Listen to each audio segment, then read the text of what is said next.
Comenzamos hoy el estudio de los sistemas de coordinación y regulación en el ser humano y vamos a estudiar fundamentalmente el sistema nervioso y el sistema endocrino. La coordinación en los animales es o constituye uno de los procesos básicos para la vida. En los seres pluricelulares, el hombre es un ser pluricelular, las células no compiten entre sí por su supervivencia, sino que de alguna manera van a coordinar su funcionamiento porque si funcionan todas ellas juntas y en función de favorecer el desarrollo de ese organismo, van a preservar su propia naturaleza. Por eso necesitan esos organismos pluricelulares, esos animales, ese hombre necesita un sistema coordinador que regule la actividad interna del organismo y su relación con el medio que le rodea. En esta imagen, en este gráfico, tenéis de alguna manera resumido cuáles serían los diferentes órganos y sistemas que intervienen en la función de relación, que es lo más importante que vamos a nosotros analizar a lo largo del desarrollo de este tema. Vemos que para que el hombre, para que los animales, para que los seres pluricelulares se relacionen y las células no compitan entre sí, sino coordinen su funcionamiento, necesitan o van a intervenir unos órganos de los sentidos cuyo objetivo fundamental es captar los estímulos a través de esos receptores. Tenéis los clásicos sentidos de la vista, oído, olfato, gusto y tacto. Y ese impulso nervioso, ese estímulo, va a ser trasladado hacia un sistema coordinador, que en este caso, en este esquema nos pone solamente el sistema nervioso, también están coordinados por el sistema endocrino, y llega al sistema nervioso mediante unos nervios que se llaman nervios sensibles, nervios sensitivos, que están incluidos dentro del sistema nervioso periférico. Y ese sistema nervioso periférico lleva el estímulo al sistema nervioso central, que se encarga de interpretar las señales y se encarga de elaborar una respuesta que también va a vehiculizar a través del sistema nervioso periférico mediante los nervios motores hacia los efectores. Efectores que fundamentalmente en el caso del sistema nervioso es el aparato locomotor, músculos y huesos que van a llevar a cabo esa respuesta.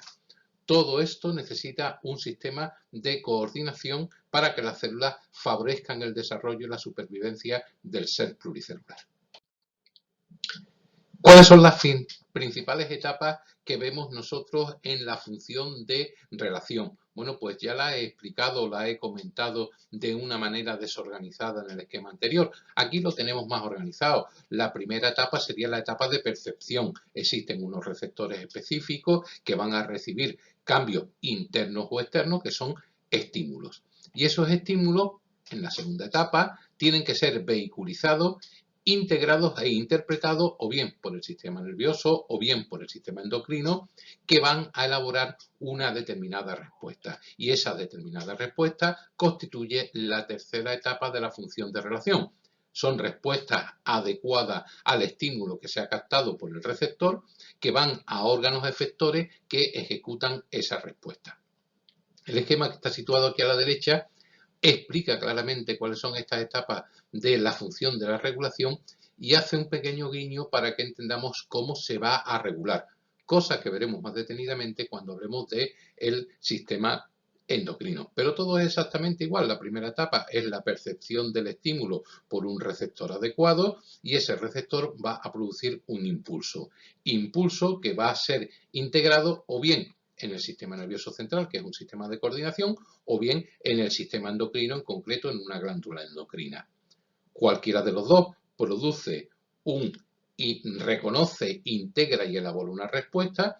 El sistema nervioso central lo manda directamente al efector mediante sus nervios. La glándula endocrina lo que hace es segregar una determinada hormona que también van a influir sobre el determinado efector para dar una respuesta.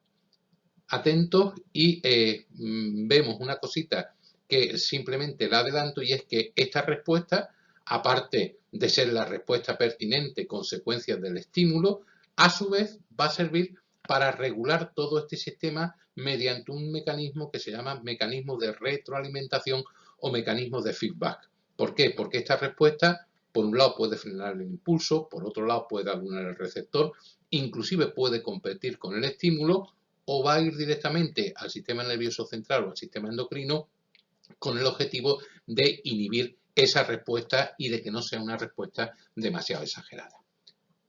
Independientemente a los mecanismos de regulación, las etapas de la función de relación tenéis claramente vista en este esquema, que son tres. La primera etapa, que es la percepción, la segunda, que es la integración e interpretación y elaboración de una respuesta, y la tercera es la respuesta, pero ya producida por un determinado órgano efector.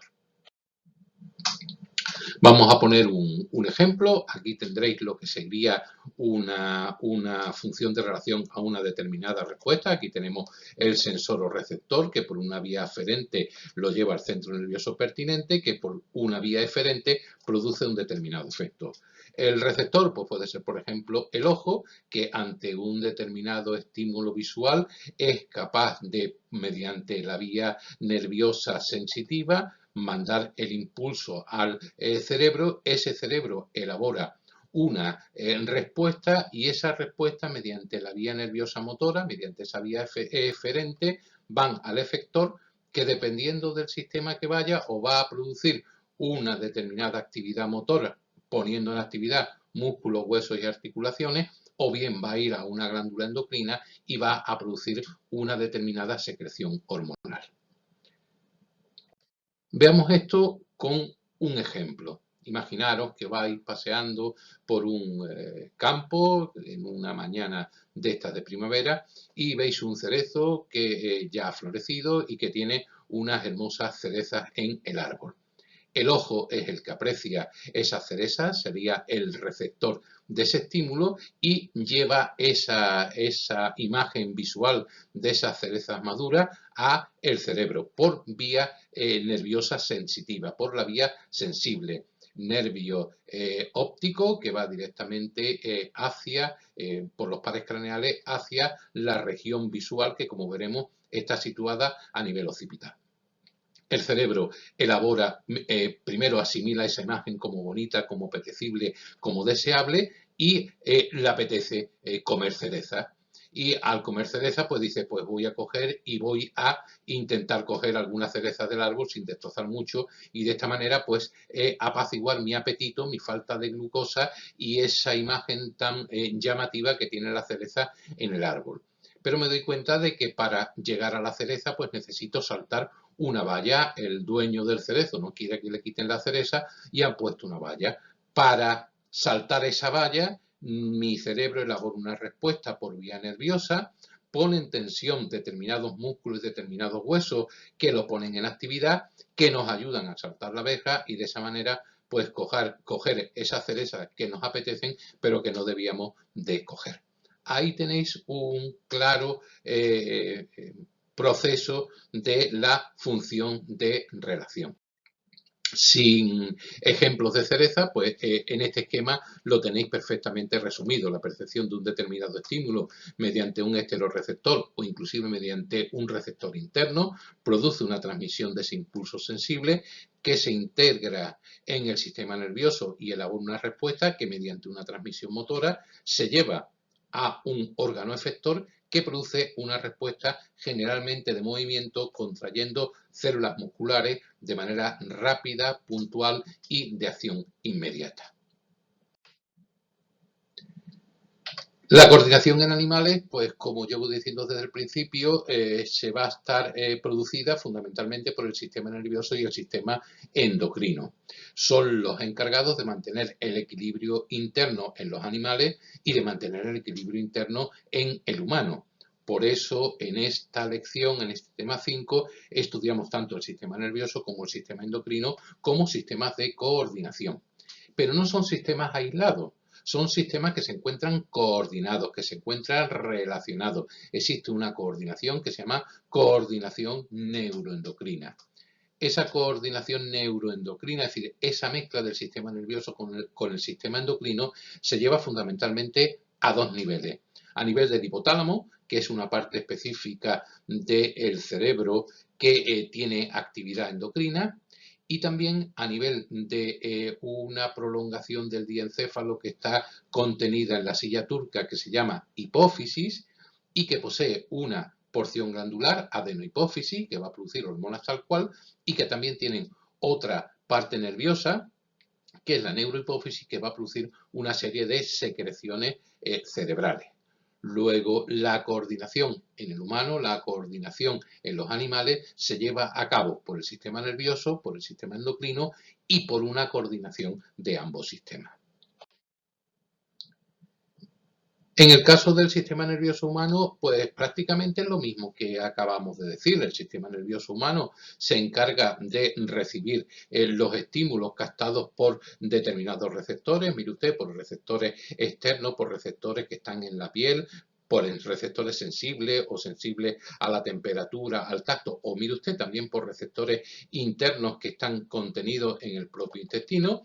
Esos sistemas, esos receptores que se encargan de recibir los estímulos elaboran un impulso nervioso que por el sistema nervioso periférico van a ir hasta la médula espinal y los van a integrar en el sistema nervioso central.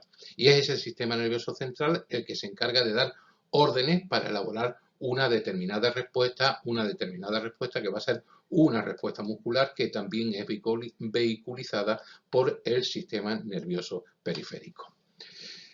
Para que se pueda realizar todos estos procesos, necesitamos tener órganos receptores de los estímulos, necesitamos tener órganos transmisores, nervios sensibles y nervios motores de dichos estímulos, necesitamos tener órganos integradores neuronales, el sistema nervioso central, para el reconocimiento de esos estímulos y la elaboración de las respuestas, y por último pues nos hace falta órganos efectores, músculos, huesos, tendones, articulaciones y sobre todo una estructura que se llama placa motora, que es la unión entre el sistema nervioso periférico y cada uno de los músculos para que pueda producirse ese tipo de respuesta.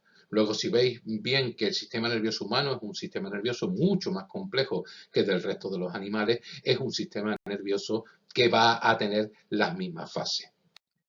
Lo vemos en este ejemplo en el cual es lo mismo que estamos hablando, pero dándole el nombre de los potenciales que nos vamos a encontrar. Así, antes de que aparezca ningún tipo de estímulo en ningún órgano sensorial, pues las células nerviosas están en reposo y en ese momento la célula tiene una actividad que se llama actividad de potencial de reposo, que ahora cuando veamos la transmisión del impulso nervioso, pues lo explicaremos. Cuando aparece una percepción, aparece un estímulo adecuado, por ejemplo, un estímulo ruidoso, como puede ser un silbido sobre el aparato auditivo, que es el órgano sensorial, va a perder ese potencial de reposo y va a aparecer un potencial generador porque genera un impulso nervioso. Y ese impulso nervioso se va a transmitir a lo largo de nervios sensibles, en este caso, en forma de potencial de acción. Luego el potencial de reposo se transforma en potencial generador por un estímulo adecuado y ese potencial generador genera un potencial de acción que se transmite hasta el sistema nervioso central, hasta los centros nerviosos que elaboran una determinada respuesta. Y esa determinada respuesta se caracteriza por producir otro potencial de acción que esta vez se vehiculiza por los nervios motores y es una respuesta motora hasta que los músculos, y gracias a la placa motora, pues realizan un tipo de acción del movimiento. En definitiva, esta es el transcurso de cualquier estímulo que nosotros vayamos a estudiar en el sistema nervioso.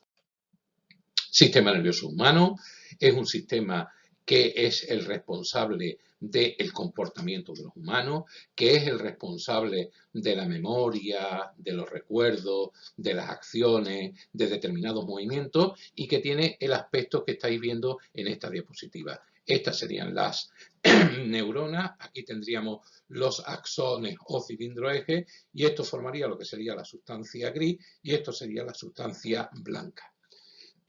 Este sistema nervioso humano es tan complejo que tiene una parte que se llama neurociencia, que estudia el sistema nervioso, el cerebro y sobre todo su comportamiento, y hay otra parte que es la neurología, que estudia los trastornos de este sistema nervioso. es tan complicado el estudio del sistema nervioso humano que tanto la neurociencia como la neurología se tienen que apoyar en otras partes de la ciencia para comprender, para solucionar determinados problemas del sistema nervioso, como es en la psicología, como es en la psiquiatría o como es en la neurocirugía. Todo en su conjunto es lo que vamos a empezar a estudiar a partir de ahora.